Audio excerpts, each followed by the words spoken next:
प्रणाम गुरुजी। जैसा कि कहा जाता है कि कलयुग में नाम जप मात्र से आप परमात्मा को पा सकते हैं, क्या यह सत्य है? क्या यह नाद व शब्द ही नाम है? कहा जाता है कलयुग केवल नाम आधारा, सिमर सिमर नर उतरे ही पारा। पहले तो नाम जप का अर्थ समझ लें कि नाम जप क्या है और नाम का सिमरन क्या है। अंदर जो अनाहत नाद गूंज रहा है, पूरे ब्रह्मांड में जो दिव्य नाद गूंज रहा है, इसको सुनना नाम जप कहलाता है। संतों की एक भाषा है, संतों के कहने का एक ढंग है। संत कोई चीज उजागर करना चाहते हैं और साथ ही साथ कुछ लोगों से छिपाना चाहते हैं, तो उनकी भाषा को हम सदुक्कड़ी भाषा कहते हैं।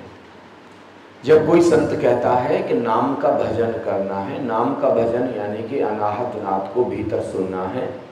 नाम के दो हिस्से हैं, नाम ही शब्द है, चाहे आप नाम कहें चाहे शब्द कहें, उसके दो हिस्से हैं। एक है अनाहत नाद और दूसरा है भीतर परमात्मा का प्रकाश, दिव्य प्रकाश, डिवाइन लाइट।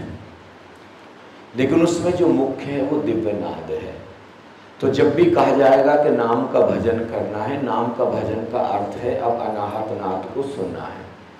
नाम के जपने का भी यही अर्थ है और सिमरन का भी यही अर्थ है। कलयुग केवल नाम आधारा, कहते हैं कि जो कलयुग है उसमें नाम ही एक आधार है। ये जो शब्द है, ये जो अनाहत नाद है, यही आधार है। सिमर सिमर नर उतरे ही पारा। इसको सुनते सुनते सुनते सुनते और मनुष्य पार चला जाता है। यह बात पूरी तरीके से सत्य है। अगर मुझको कहनी हो तो मैं अपने शब्दों में कहना चाहूँगा, हर युग केवल नाम आधारा, सिमर सिमर नर उतरे ही पारा। हर युग में नाम ही आधार है और नाम को सिमरते सिमरते ही, उसको सुनते सुनते ही, उसका जाप करते करते ही, भीतर उस वाणी में डूबते डूबते ही कोई भी व्यक्ति पार जा सकता है। श्री गुरु नानक देव जी कहते हैं, नानक नाम जहाज है, चढ़े सो उतरे पार। कोई अगर नाम के जहाज पर, ये जो नाम है नाव की तरह है, जहाज की तरह है, इस पार से उस पार ले जाना वाला है ये नाम। इसमें जब सवार होंगे बहुत प्रेम पूर्वक इसका श्रवण करना है, बहुत प्रेम पूर्वक इसको सुनना है। और इसको सुनते सुनते सुनते सुनते एक घड़ी आती है कि मन बिल्कुल विदा हो जाता है, मन एकदम गिर जाता है, कोई विचार नहीं, कोई विकार नहीं रह जाते, पूरा ब्रह्मांड शून्य हो जाता है और वहाँ पर सत्य आ गया। कभी कभी ऐसा होगा कि आपको अनाहत नाद भी सुनना बंद हो जाएगा, तो आप फिक्र नहीं करेंगे, क्योंकि ये नाव है, ये जहाज है। जाना आपको परम शून्यता में है, जहाँ पर कुछ भी नहीं, केवल परम चैतन्यता है, केवल होश है, केवल जागरण है। तो आप ऐसा मत सोचिएगा कि कहीं नींद तो नहीं आ गई है, कि नाद नहीं सुनाई दे रहा। नहीं, चैतन्यता, समय शून्यता असली बात है।